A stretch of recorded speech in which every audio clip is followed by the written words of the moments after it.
مساء الخير مشاهدينا ومساء الخير للفنانة شهد الياسين. مساك الله بالنور. شهد، نلاحظ أعمالك الأخيرة دائما قاعد تكون خارج الكويت، أحسن ما شاء.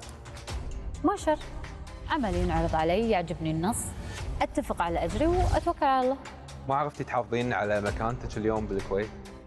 صراحة لا. ليش؟ ما اقدر انافس. في فنانات خذوا المجال منك؟ ما اعرف اشتغل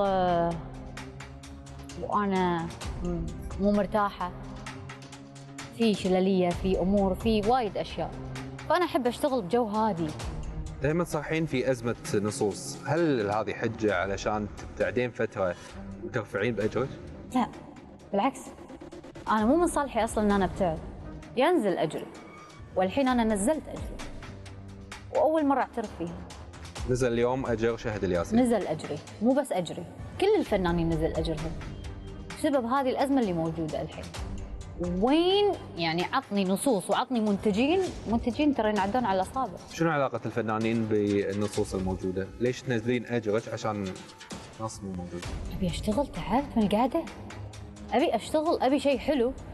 واسفة اول مرة اعترف بهالاعتراف لما اشتغل مسلسل قوي كنص واخراج وستاف وكل شيء، وينه؟ ما حد يدري عنه. الأعمال الجيدة الناس ما تتابعها؟ ما ادري، الله اعلم، سبحانك يا ربي، ما ادري ليش. يعني كل لما الأعمال؟ اشتغل عمل انه يعني خليني اشتغل، قعدت فترة طويلة، الجروب حلو، خفيف سريع، مادة، اقول لك اياها، لان انا واحدة من الناس انا ما اشتغل شيء ثاني غير التمثيل. عنين شهد من اضطراب فني؟ لحظة فسر سؤالك، شنو معناته؟ يعني سنة من السنوات اشتغلتي 5 أعمال، اوكي، سنة عمل واحد، ما في خط واحد قاعد تمشين عليه. انا اقول لك هذه يعني ما ادري شلون صارت الحسبة، 5 أعمال في سنة ما ينعرضون الا بعد سنة ونص سنتين. يعني ما في أزمة شهد؟ في أزمة، شلون ما في أزمة؟ أنا مقلة ترى، ليش؟ أنا مقلة ليش؟ 5 أعمال مقلة؟ 5 أعمال، هم انعرضوا 5 أعمال بس مو بسنة واحدة مصورتهم. يعني كم سنة؟ ترى ما لحق أنا إذا سويت 5 أعمال بالسنة. يعني كم سنة تقريبا؟ لا يعني سنتين، خلينا نقول سويتيهم بسنة بسنتين. لا يعني الحين صادف ان هذه السنة سويت انا مسلسلين، مسلسل ما انعرض، تحول حق السنة اللي جاية على اساس انه يعرضونه، ما صار.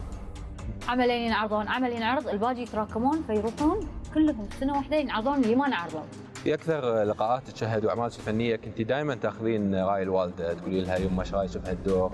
ايش رايك بهاللقاء؟ شلون كانت طلتي؟ اليوم ايش كثر شهد تفقدين هالشيء؟ لا تطق هالصوت، كلش لا تطق هالصوت. ايش كثر تفقدين اليوم؟ ما راح ابكي. لا تبكين؟ لا ما راح ابكي، ما راح ابكي، واذا تكلمت في هالموضوع راح ابكي، وانا ما ابي ابكي.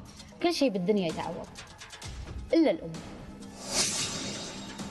وبعد فقدانها لوالدتها، هل انعكس هالشيء على ظهورها الفني على الشاشة؟ شهد الياسين اسم يسوق لنفسه في المحطات سابقا، حاليا شويه ها. تشاؤم عندك؟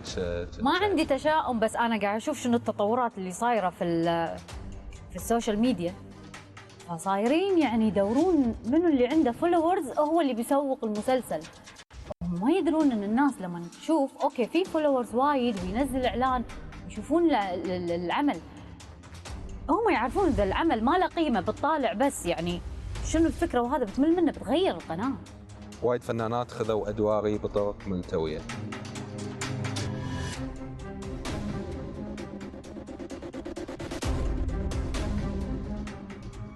تقريبا تقدر تقول كذا، بس مو على طول، بعد كم عمل شي يصدفه. عارفين شو معه؟ بس انا اخر همي يعني الله ما كتب لي نصيب ان انا اشتغله. ما اشتغل مع المنتج باسم عبد الامير بسبب سوء تفاهم كبير. لا للامانه يعني افكار كانت قديمه وراحت لحالها، بالعكس يعني قبل فتره عرض علي عمل بس ما اتفقنا على الاجر، ما اتفقنا على الوقت انه مكان التصوير وكذي. بس هل سوء التفاهم هذا اللي كانوا الناس يتكلمون عنه بسبب اختياره للفنانه هي عبد السلام في اكثر من عمل؟ لا كلش لا، اصلا هذه الاعمال لما كانت فيها هي بالعكس ما عرضوهم علي. كلش ما في بيني وبين هي خلاف، ولا حتى التقيت فيها يعني الا مره واحده. السلام عليكم السلام، كانوا يعني كان مكان عام. الخلاف مع المنتج باسم عبد العليمي. ما في خلاف، ما عندي خلاف انا مع احد. وبهالرد الصريح كملت شهد الحوار بدون دبلوماسية. يطلقون علي شواري الخليج واتمنى اكون 1% من جمالها. كان وقت الله يسمع مثلك ان شاء الله. صح الشيء. صحيح. نجمة ادوار الشر باسمة حمادة زهر عرفات. شر؟ بس. الاكثر نجومية بين هالفنانات شيلاء سبت هي عبد السلام. اكثر نجوميه ولا اكثر فولورز؟ ما تابعت الصراحه. تابعينهم بالسوشيال ميديا؟ احيانا اشوف ايه، بس اكثر واحده مثيره للجدل شيلاء. شهد الياسين جاهزة للاتهامات؟ بعد؟ شهد الياسين، انت متهمة بانك تسكتين عن حقك، خصوصا لما ياخذون الفنانات الادوار اللي المفروض تكون لك. شنو اسوي يعني، اروح اشتكي؟ ساكت عن الحق شيطان اخرس. ربي ياخذ حقي، ما عندي مشكله. الله يعوضني بخيره.